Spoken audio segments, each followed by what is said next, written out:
औज़ु बिल्लाहि मिनश्शैतानिर्रजीम बिस्मिल्लाहिर्रहमानिर्रहीम अस्सलामु अलैकुम वरहमतुल्लाहि वबरकातुहू। Welcome back to my YouTube channel AIA knowledge point के इस प्लेटफॉर्म पर आप सबको खुशामदीद कहते हैं, आप सबका खैर मकदम करते हैं। तो नाज़रीन, आप जानते हैं कि उर्दू एक ऐसी ज़ुबान है जो मुख्तलिफ़ ज़बानों के अल्फाज से मिलकर ये ज़ुबान जो है वो मार्ज़ वजूद में आई है, और इसमें बहुत से ऐसे अल्फाज हैं जो हम आवाज़ अल्फाज होते हैं या हम माना होते हैं या ज़ू माना होते हैं। और आपको पता है कि हमारे पेज पर इस चीज़ की जो है वो बखूबी रिसर्च करने के बाद आपको उसकी आगाही दी जाती है। तो इसी तरह आज भी हम एक जो है वो वीडियो आपके लिए लेके आए हैं जिनमें दो हम आवाज़ अल्फाज को डिस्कस किया जाएगा। और देखने में बहुत ज़्यादा कोई फ़र्क नहीं होगा, लेकिन क्या आप जानते हैं कि ये दो जो हम आवाज़ लफ्ज़ हैं इनके पढ़ने में अदा करने के बाद ज़मीन आसमान का फ़र्क आ जाएगा।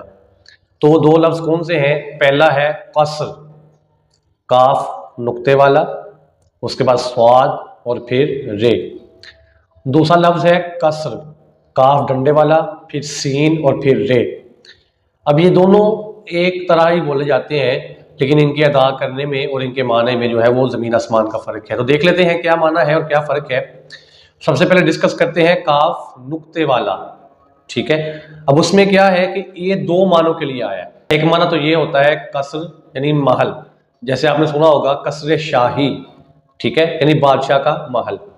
और दूसरा ये होता है मुख्तसर करने के लिए, जैसे आपको पता है कि सफ़र में जब होते हैं तो नमाज कसर अदा की जाती है।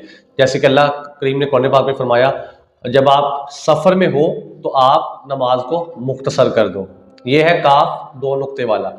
दूसरे को जिक्र कर लेते हैं, काफ जो डंडे वाला है उसके साथ जो होता है कसर, उसका माना होता है कमी रह जाना, ठीक है, या उसमें किसी कमज़ोरी का पाया जाना। जैसे बंदा कहता है कि यार इस काम के पूरा होने में या इसको 100% परफेक्ट होने में अभी थोड़ी कसर बाकी है। तो ये दो ऐसे लफ्ज़ थे कि जो पढ़ने में या सुनने में एक तरह ही आते हैं, लेकिन इनको अदा करने में ज़मीन आसमान का फ़र्क है। जब इनको आप इनके अच्छे और असल तलफ़्फ़ुज़ के साथ अदा करेंगे तो फिर इसका जो माना है वो बदल जाएगा। तो एक तो होता है जो काफ नुक्ते वाले के साथ, उसका मतलब होता है महल या मुख्तसर करना, और जो काफ डंडे वाले के साथ है उसका माना होता है कमी रह जाना या किसी कोताही का पाया जाना।